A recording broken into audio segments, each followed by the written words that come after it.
Sir இப்போ நமக்கு இன்னொரு கமெண்ட் ஒருத்தர் கேட்டிருக்கிறாரு. இது ரொம்ப முக்கியமான கமெண்ட்டா கூட இருக்கு. நெறைய கொஸ்டின் எனக்கே கூட இருக்குது.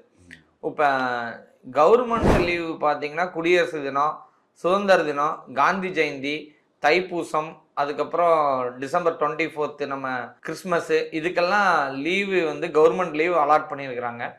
ஆனா எங்க கம்பெனில வந்து அது எதுக்குமே லீவு தரமாட்டேன்றாங்க. இத வந்து நான் கம்ப்ளைண்ட் பண்ண முடியுமா? அப்படின்னு கேட்டிருக்கிறாரு சார். அதாவது லீவ் வந்து தரமாட்டேங்கிறாங்க அப்படின்றது ஒரு குற்றம். ஓகே. அது மாதிரி லீவுக்கு காம்பன்சேஷன் அவங்க அந்த லீவ் நாளில் வேலை செஞ்சாங்கன்னா கொடுக்குறாங்களான்னு பார்க்கணும். அந்த காம்பன்சேஷன் வந்து ரொம்ப ரொம்ப முக்கியமானது. ஓகே.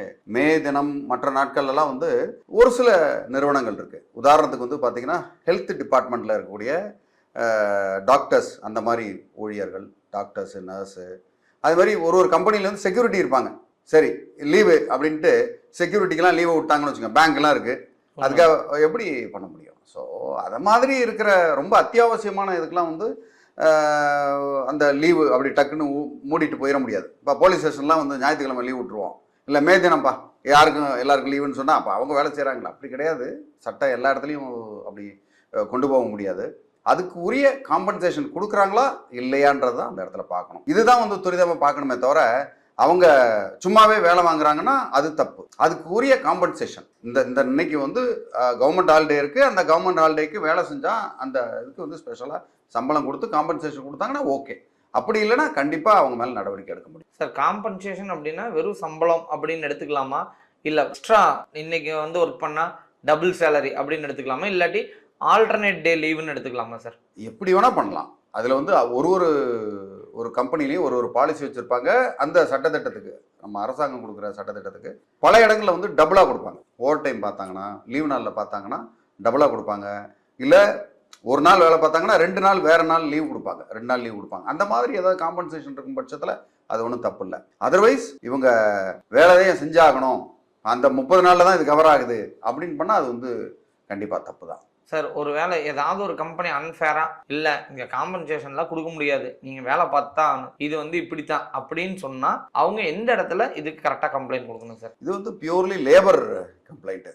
லேபர் டிபார்ட்மெண்ட்டில் நீங்கள் அழகாக கம்ப்ளைண்ட் கொடுத்துடலாம். அசிஸ்டன்ட் கமிஷனர் ஆஃப் லேபர்ஸில் வந்து ஷுவராக கம்ப்ளைண்ட் கொடுக்கலாம். அதை மாதிரி நீங்கள் கொஞ்சம் பெரிய நிறுவனமாக இருக்கணும்னா கண்டிப்பாக ஒர்க்கர்ஸ் போய் நேராக தகராறு பண்ணிடக்கூடாது. பல நேரங்களில் பிரச்சனை வர்றதுக்கு காரணம் என்னென்னா, இவங்க போய் அடிதடி தகராறு, அசிங்கமாக திட்டுறது, கள்ள தூக்கி போடுறது, இந்த மாதிரி எதாவது பண்ணிடுவாங்க தெரியாமல். ஓகே சரி அநியாயம் பண்ணுறாங்க, நம்ம உடனே புரட்சி ஏதாவது ஒன்று செய்வோம். அது வந்து பெரிய தகராறாகி போலீஸ் கேஸ் ஆகி இவங்க வெளியே போய் இவங்க வாழ்வாதாரம் போய் வேற எங்கேயும் வேலை செய்ய முடியாமல் கஷ்டமாகும். அதெல்லாம் செய்யக்கூடாது. இருக்கிறாங்களா சரி, அவங்களுக்குள்ள எம்ப்ளாயீஸுக்குள்ள ஒரு ஒற்றுமையாக நம்ம இதை மாதிரி முறையிடுவோம், கேட்போம் அப்படின்னு கேட்டு அதை பெறலாம். அதுவும் தராத பட்சத்தில் எல்லாம் சேர்ந்து வந்து ஒரு எம்ப்ளாயி ஒரு யூனியன் மாதிரி ஃபார்ம் பண்ணிக்கலாம். அப்படி யூனியன்லாம் வந்து அதுக்கெல்லாம் ஃபார்ம் பண்ண முடியல, அதுக்கு வந்து வசதி இல்லைன்னா ஒரு 4 பேராக சேர்ந்து அவங்க வந்து இந்த லேபர் கமிஷனர்கிட்ட ஒரு புகாராக கொடுக்கலாம். கண்டிப்பாக அது வந்து நடவடிக்கை எடுப்பாங்க. அதுக்காக நடவடிக்கை எடுக்க மாட்டாங்க அப்படின்லாம் கிடையாது. ஸ்மூத்தாக போகலாம். ஸ்மூத்தாக சட்டப்படி போனால் அது வந்து கண்டிப்பாக இந்த நடவடிக்கை எடுத்து இவங்களுக்கு வந்து நியாயம் கிடைக்கும்.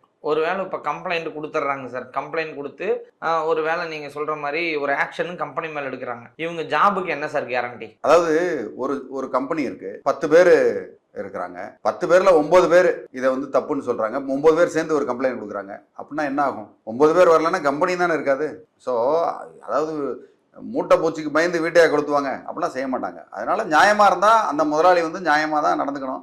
நம்ம தப்பு பண்ணிட்டோம், இவ்வளோ நாள் தெரியல, தப்பு பண்ணிட்டோம், இன்னுமே சரியாக இருந்தால் பண்ணுவாங்களே தவிர இப்போ அதுக்காக பயந்துக்கிட்டே இவங்க வந்து ஐயோ வேலையை விட்டு அனுப்பிச்சிருவாங்க அப்படின்றதுக்காக நீங்கள் என்ன வேணால் செஞ்சிடலாமா? அதெல்லாம் தப்பு. அது அந்த மாதிரி செய்கிறது வந்து அது நியாயமும் கிடையாது. அந்த மாதிரி செய்யவும் மாட்டாங்க. பூனைக்கு மணி கட்டணும் யாராவது ஒரு ஆள் கட்டி தானே தரணும். அதுக்காக பயந்துக்கிட்டே உட்காந்துருந்தா என்ன பண்ணுறது? அதனால் இதை வந்து முறையிடலாம். அது ஒன்றும் தப்பு கிடையாது சார். இப்போ எம்ப்ளாயி ஒரு வேலை லீவ் எடுத்துறாங்க, வரல அப்படின்னா நம்ம அந்த இடத்துல வந்து சேலரி கட் பண்ணலாம் அப்படிங்கிறது சரியான ஆப்ஷனா? தப்பு. அந்த மாதிரி ஒரு மே தினத்துலேயோ மற்ற நாட்கள்லையோ சுதந்திர தினத்தன்னைக்கோ வேலையை வந்து நீங்கள் செய்யலை அப்படின்னா அது கட் பண்ணுறதுன்றது அது தப்பு, அது குற்றம். அது அப்படி கட் பண்ணால் அதுக்கு ஆதாரத்தை எடுத்துக்கிட்டு தாராளமாக அவங்க மேலே புகார் கொடுக்கலாம். புகார் கொடுத்து அது மேலே நடவடிக்கை எடுக்க முடியும். காம்பன்சேஷன்லாம் அதனால் வாங்க முடியும். ஸோ இதுலேருந்து லீவ் நாளில் அதாவது கவர்மெண்ட் லீவ் டேஸில் கம்பல்சரி முக்கியமான கம்பெனிகளாக இருந்து தேவையாக கருதி இருக்கிற மாதிரி இருந்தால் கண்டிப்பாக அந்த இடத்துல ஆல்டர்னேட் லீவோ போனஸோ தரலாம் அப்படின்னு நீங்கள் சொல்லியிருக்கிறீங்க. அது இல்லாமல் ஒரு வேளை அன்ஃபேராக ஏதாவது நீங்கள் வந்து தான் ஆகணும்னு ரெஸ்ட்ரிக்ட் பண்ணால் அதை கம்ப்ளைண்ட்டாக பண்ண முடியும், ஜாபுக்கு பிரச்சனை இல்லை அப்படின்னு சொல்லியிருக்கீங்க. ஆமா. இந்த மாதிரி ஏதாவது ஒரு பிரச்சனை வந்து இருந்தால் உங்கள்கிட்ட கேஸாக வரலாமா சார்? தாராளமாக இவங்களுக்கு வந்து ஹெல்ப் பண்ண முடியும், அதில் ஒன்றும் தவறில்லை. என்ன நம்ம வந்து இருக்கிறது சென்னை ஜூரிஸ்டிக்ஷன்றனால சென்னைக்குள்ளே நம்ம உதவ முடியும். எங்கேயாவது திருப்பூர்லேயோ இல்லை சிவகாசிலேயோ இல்லை தருமபுரியிலையோ இருக்கவங்க வந்து நிறைய பேர் பார்க்குறாங்க. இருக்கும்போது அங்கே உதவி செய்கிறது ரொம்ப சிரமமாக இருக்குது. பட் இருந்தாலும் வாட்ஸ்அப்பில் மெசேஜ் பண்ணும்போது வாட்ஸ்அப்புக்கு ரெஸ்பாண்ட் பண்ணி அவங்களுக்கு முடிஞ்ச அளவுக்கு நம்ம உதவி செய்யலாம். இதில் ஒரு டைரக்ஷன் கொடுக்கலாம். ஆமாம், அவ்வளோதான் பண்ணலாம். இல்லைனா பொதுவாகவே இதெல்லாம் பார்த்தீங்கன்னா ஒரு லோக்கல் லாயரை கான்டாக்ட் பண்ணி அவங்க மூலயமா போகிறது தான் வந்து என்னை பொறுத்த வரைக்கும் இது சரின்னு சொல்லுவேன். இதுக்காக நீங்கள் உட்காந்துக்கிட்டு நீங்கள் ஹைகோர்ட்டுக்கு தான் வரணும்னு அவசியமே இல்லை. அந்தந்த இடத்துல இருக்க அட்வொகேட்ஸ் வந்து நிறைய பேர் துரிதமாக செய்கிறாங்க, நிறைய பேர் இருக்காங்க.